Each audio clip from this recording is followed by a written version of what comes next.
What's up, little screamers? Welcome back to the channel. If you're new here, welcome. I am Nakul, and I am super excited for this video because I am now in my own house that we just bought. I am in the middle of remodeling. I just got most of the paint done of these purple walls. I love this color. It's beautiful.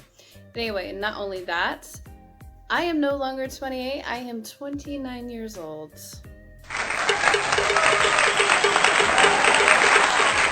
So this is my last year in my 20s. I am about to put my 20s in the grave. I've already picked out my coffin. The only thing left for me to do is just close that coffin and let y'all spread all the dirt on me and bury my 20s for good. But until then, I'll just be chilling out in my coffin with my favorite flowers of orchids, watching the clouds roll by. Ooh, there's a dolphin. Ooh, there's a little bunny.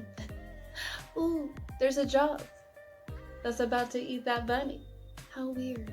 And then making friends with all the crows and ravens. Being best friends with the caretaker, taking shots at late nights, talking to spirits and shit, you know? Yeah. Anyway, I digress. Here on this channel in Scream and Style, we talk all about horror and create looks. So in the beginning, I pick out a movie, book, or whatnot of horror medium, talk about it, give you all the fun facts, and then at the very end, I do a look from that said horror medium form, whatever we're enjoying this month. And this month is all about a series that I really fell in love with, and I think most people have. And I know I am late to this, as this series has been around for a while, but I just saw it on Netflix. It looked really interesting, so I clicked on it, and the rest is history. I rode off in the sunset on a beautiful freaking unicorn and just fell in love.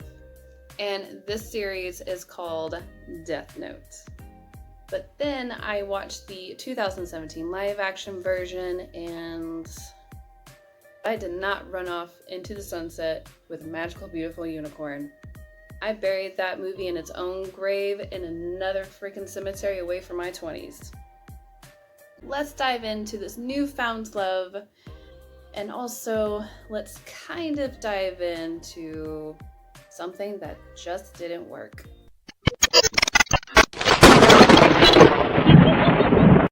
Death Note is a Japanese manga series written by Sugiyama Oba and illustrated by Takashi Obata. The story follows Light Yagami, a teen genius who discovers a mysterious notebook, the Death Note, which belonged to the Shinigami Ryuk and grants the user the supernatural ability to kill anyone whose name is written in it. And here are some interesting finds I found during my research. A light novel based on the series written by Izan was released in 2006, along with various video games designed for the Nintendo DS. In addition to, the series was adapted into 3 live-action films released in Japan in June 2006, November 2006, and February 2008, including a television drama in 2015.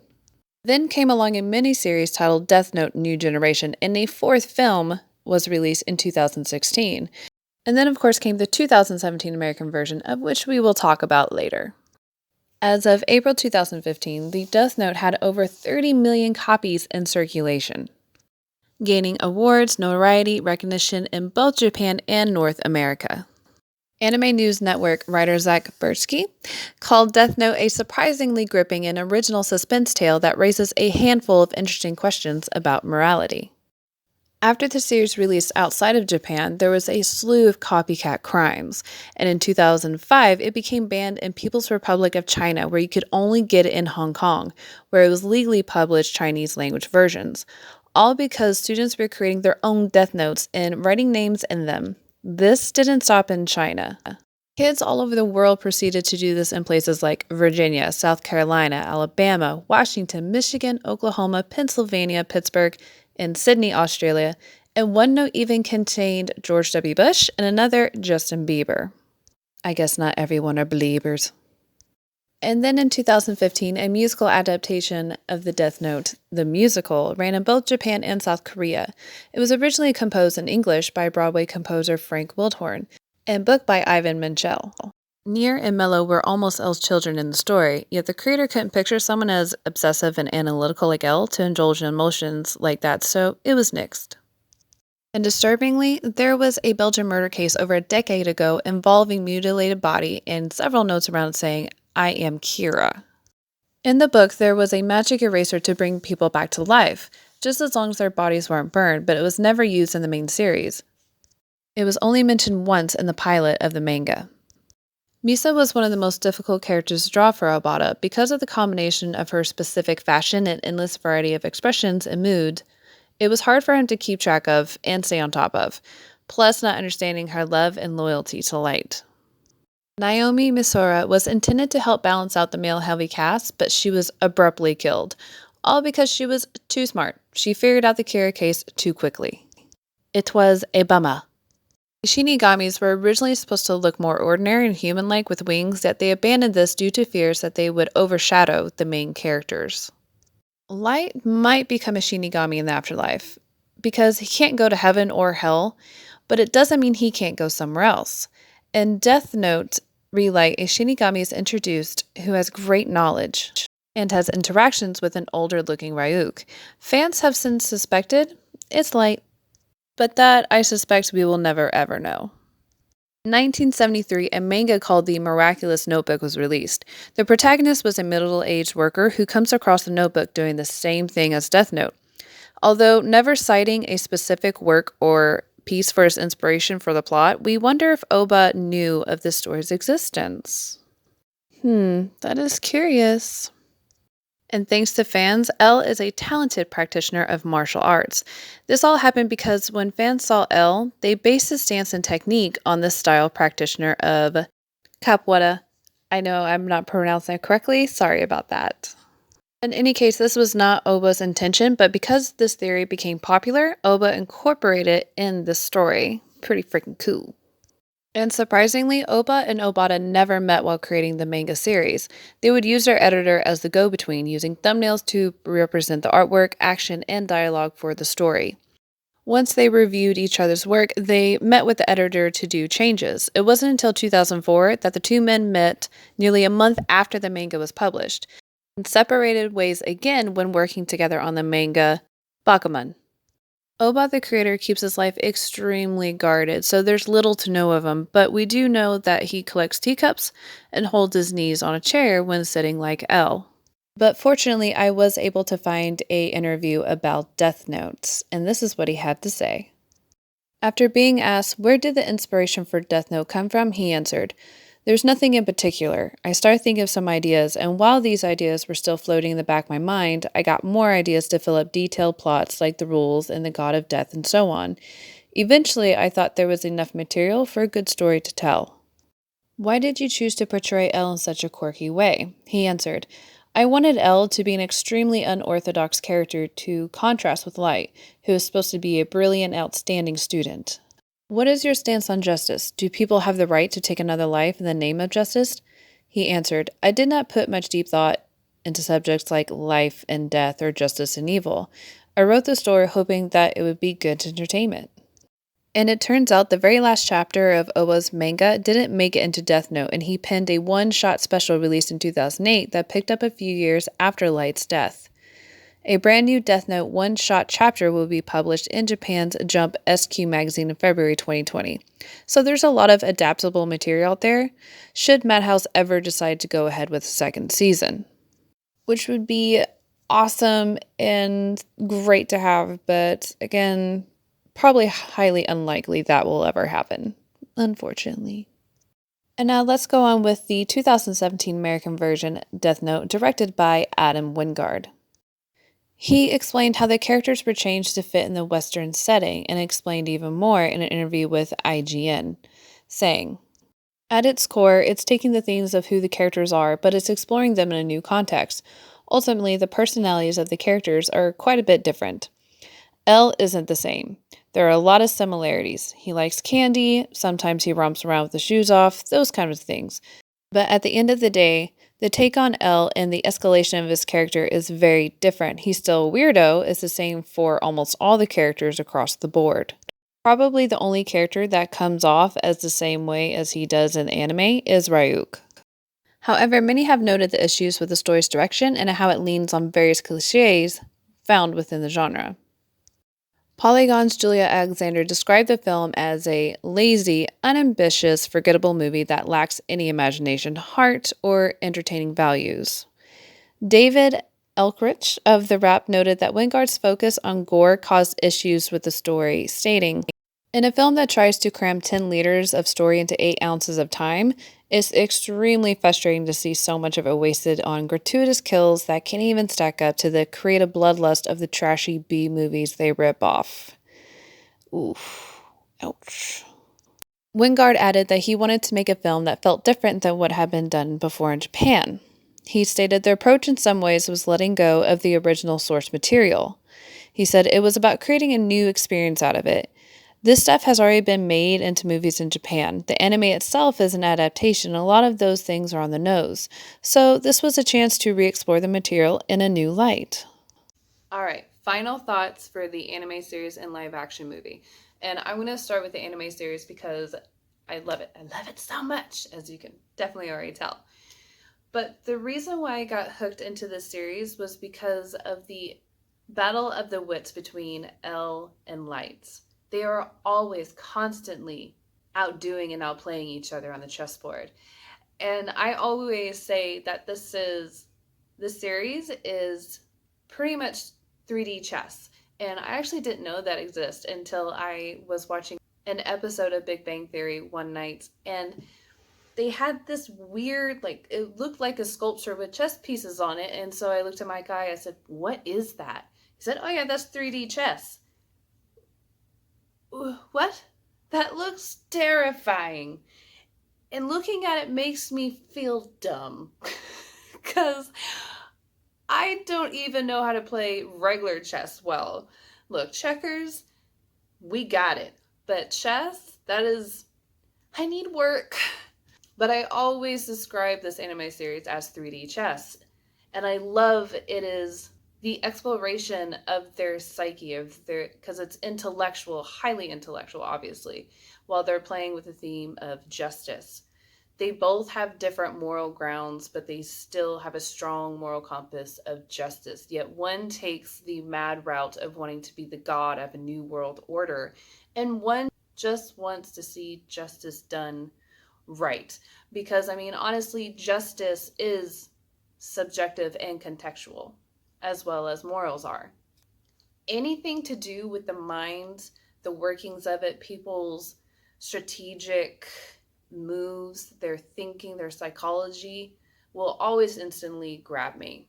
It's always been about putting a circumstance, a scenario in front of a person to see how far they will go. And Light definitely takes it all the way. And it is so good. And I mean, I will say, L also, he takes it to the limit for his own idea of justice.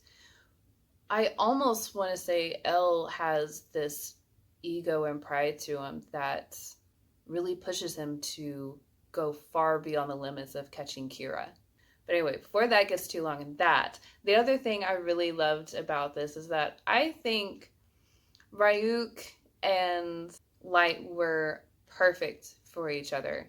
They're both bored. They both believe everything is rotten around them. And Light even says it in the first episode, I believe. He believes he is the only one capable and strong enough to sacrifice his own mind and soul in order to make the world heaven on earth, a utopia.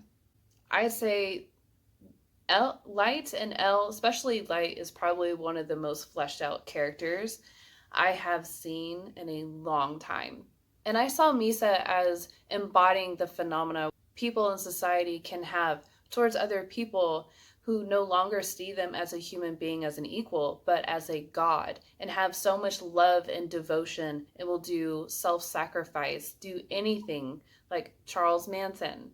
She embodies that. And not only does she embody that, her and Light portray a very toxic relationship, but I don't think they glorify it in this case. I feel this is a representation of a toxic, unhealthy relationship. Unlike other movies that really glorify it that I have seen here recently that are just dumpster fires. And of course, Ryuk. He's just fun. He's just bored and wants to be entertained. He is devious, but he's subtle in his love for apples and his withdrawals. That was a funny bit too. And there is this one demon that comes up towards the end, and he looks like this pumpkin head with a cloth on him. And he's just in for a brief second because Ryuk has his notebook and he's just trying to get it back. It was one of the weirdest, randomest things. But to me, I really enjoyed it because he just has this whiny voice and you feel bad for him. You're like, yeah, Ryuk, give him his damn notebook back. He just wants his notebook so he can go back home. He just comes flying in with his pumpkin head. He's like, give it back, man. Just give it back. Where's my notebook? Just give it back. And then the little cape thing flowing around him. Anyway, let's get off of that. But he was just fun. I liked him. I will say a couple things that I didn't love was I wish whenever, spoiler here, whenever Light kills L, I really wish his predecessor was actually mellow and not near. For the fact that it would have been great to have somebody from the other end of the spectrum aesthetically and even attitude-wise, but he still has the smarts. It's just, they were just too similar for me. It would have been nice to have that contrast. And also the other thing is, I really wish they would have kept the FBI's fiance in there. However, as I said, and as you heard, she got killed off because she's just too freaking smart. She's too smart for her own good. She connected it way too quickly, but it would have been great to have a character break into the heavy male cast. They're all great, don't get me wrong. It would have just been cool to have a female cop in there kicking ass along with the boys, you know? Other than that, there's really nothing that upset me or I really hated about or anything. Like I said, this is my unicorn, so I'm not going to find a lot of things wrong with my unicorn. It's beautiful, it's colorful, it sparkles, it melts my heart. Ugh. So now we'll go on to the movie, and I have got some notes. Even though it's just not right, I will say the movie was made well. The cinematography was, I think, really aesthetically pleasing. It was nice to watch. It kept me there. The tone is definitely set off right at the bat, and it got me intrigued. I think it was beautifully shot. It was pretty. It was a little dark unicorn, but that unicorn had 2 legs, not 4. And the actors in there, they did well. Elle was probably the weakest character for me. And I think it's because the way they made him as well. I just didn't like, but we'll touch on that. But the absolute best thing that came out of the live action, hands down, is William Dafoe. They couldn't have casted Ryuk any more perfectly than that. Even the way they made Ryuk, I think they did him really well. I thought he looked awesome. But the looks of this film could not save this film for me at all. I tried so hard to watch this movie without having the anime series and trying to compare it to it or anything like that, but it just did not work. I tried. I'm sorry. But the things I did not like were all of the meticulous and strategic moves of Light and L were replaced with reactive and highly emotional driven behavior. I felt as if there wasn't a lot of battle of the wits there, really. It lost its class for me that the anime series has. But I will say I thought this was interesting. I thought this was a little bit of a twist. But I wasn't fully on board with it either. But I thought this was interesting. So with Light, I feel they essentially split Light's original character in 2 in the live action movie. So Light in the live action, he never fully goes mad. He never really crosses that line, but his girlfriend does. I feel like the Light in the live action movie stuck to his good do-gooder side, and they took Light's crazed wannabe god of the New World Order side and placed it on his girlfriend in the live action movie. Which that isn't bad, like I said. I thought it was a cool take. But moving on to Elle, I did not like Elle's character whatsoever. The only good thing I can say about Elle is that his dialect and his speech was nearly on point. However, that organic quirkiness, that actor did not hit the mark on that whatsoever. And it could be because of direction too. But the quirkiness that we love so much about Elle felt very forced. And also, Elle takes his time with his moves. He's slow and he's thoughtful, just like his mind. He's very meticulous. And with a live action Elle, this bitch is dropping bombs and M&Ms every 5 seconds. Like, why are you so mad at your candy? It loves you. You love it. Care for it. And instead, there's a bowl here and he's not looking. He's just like, like M&Ms are flying and dying everywhere. It is annoying. Everything is explosive and quick. And he's impulsive. And it's just, no. It didn't work. He lost all his quirkiness and bit of finesse. He was not dripping in finesse. And it definitely don't make no sense. And the ending of whether or not you don't know if Elle is going to kill Light, which I will say, this is an interesting route that they took. And I'm not going to knock him for that. However, that ending is still shit to me. But it is a cool kind of twist to put Elle in the situation of Light. And Elle has more of a legitimate reason than Light did of getting pushed toward crossing that moral line for himself. As Watari, sorry, was killed. But Elle knew the risks in the anime and he kept his cool. He was cool, collected, and calm. This Elle in the live action is not. This movie, the reason why it also just did not hit the mark, even though it had so much potential to, they tried to shove like 10 pounds of potatoes in a 2-pound sack. Not gonna happen. Not gonna work. I think, in my personal opinion, if you're gonna take on Death Note, it needs to be 2 movies or a long movie for it to fully resonate and impact you and really get you hooked, line and sinker in there. This movie did not do any of those things for me. But now my last thing about it is Ryuk. I still feel like they changed him too much as well, because Ryuk in this movie, he is threatening, he is intimidating, and he pushes this as a game. He wants to find a killer. He is actively looking to find a killer. And with Light, he is not subtle at all. He says it whenever he first meets him. I need to separate the wheat from the chaff or the calf or whatever it is. And if you can't handle it, I'll find somebody who will.